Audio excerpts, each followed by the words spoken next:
Today we're looking at healthcare and the increased attention that sector has been getting because of the market's needs of the coronavirus pandemic. One company that's in focus is BookDoc, which is a Malaysian healthcare platform offering doctor listings as well as online consultations. More than 40,000 healthcare professionals are available on the mobile app. BookDoc has also partnered with China's WeDoctor to offer medical services around the clock to fight coronavirus. BookDoc was on the CNBC Upstart 100 list in 2019. It's an original list of young startups with the potential to become the big companies of tomorrow. Chevy Bay is founder of online healthcare platform BookDoc. He joins us out of Kuala Lumpur, the Malaysian capital now. Chevy, great to talk to you and appreciate the time and hope you are continuing to keep safe there. So, BookDoc, I like what it's trying to do. Talk to us, though, about the business model. How do you make money off of this? Yeah, so initially we started as a B2C platform connecting and uniting patient and healthcare providers. So we make money from the healthcare provider side, but second year, we become a B2B play, so we work with a lot of corporate companies, where a lot of companies have their own so-called panel doctors, and also third year, we work with insurance companies, because insurance companies have their own panels, so we charge an administrative fee for companies to use that services. Then subsequently, we added more and more services, like a e-commerce marketplace centered on health, wellness, lifestyle related, so we have multiple revenue streams coming into our platform.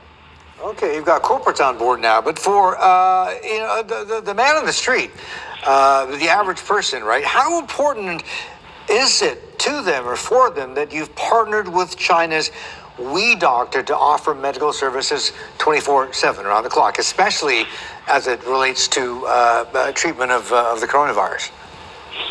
Yeah, so when we started this, so we have our teleconsult to reach out to people, right? Initially, just to give some background, was more for like second opinion, where people will only seek or sensitive topic like mental health, sexual health, people will use that.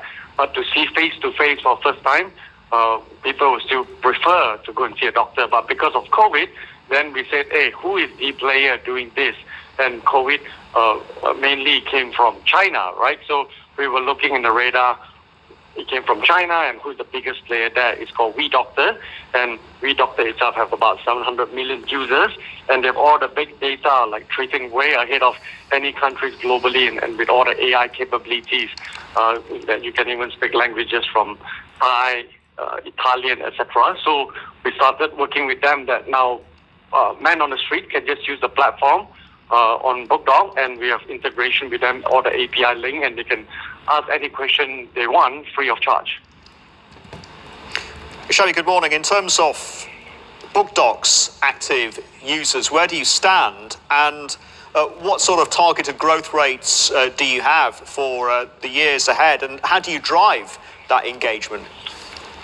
Yeah, so we realize this, right? Like a lot of people always say health is hereditary, but not realizing for the past 3-4 years, WHO came out with the data to set apart and say the global death due to health, actually 71% are due to non-communicable disease, and the remaining 29% is due to communicable disease like your TB, your malaria, or even your COVID, right? So we say, how do we gamify it, right? So of course, everyone knows that they got wearable devices like your Fitbit, your Garmin, your Apple Watches, and today, a lot of smartphones, you can actually track your movement because they have all those built-in motion sensor. So, but again, if you use a Fitbit, a Garmin, you must use the same platform because they want you to be in the ecosystem of their own, but they don't allow you to have cross devices. So what we did a bit different is that we are device agnostic, that we can connect to all wearable device with your phone, and on top of that we gamified it, putting in a lot of carrots, which is among them rewards. Yeah. Chevy, what are the biggest problems that patients have when they are trying to secure healthcare for themselves and for their families? Affordability of prescription pharmaceuticals and drugs. How do you adapt to that? How do you make it more affordable for people who are struggling, especially during the current times?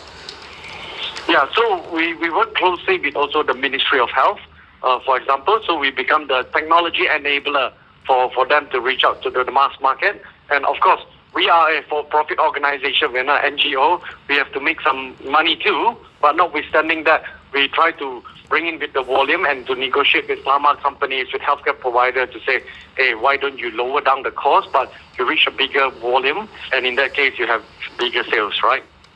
Right, and that's why you got We Doctor behind you. That gives you that negotiating power. Shabby, very quickly, speaking of the fact that you are not a not-for-profit, you are a profit-making enterprise. Are you profitable? Yeah, we are a 5-year-old company. We started October 2015. Last year and this year, we already start registering profit already. Shabby, good to know. Thank you very much indeed for joining us today. Shabby Bayer there, founder of BookDog. We'll set you up for the trading day ahead in Taiwan as the market there comes online at the top of the next hour. We'll be back in 2 minutes.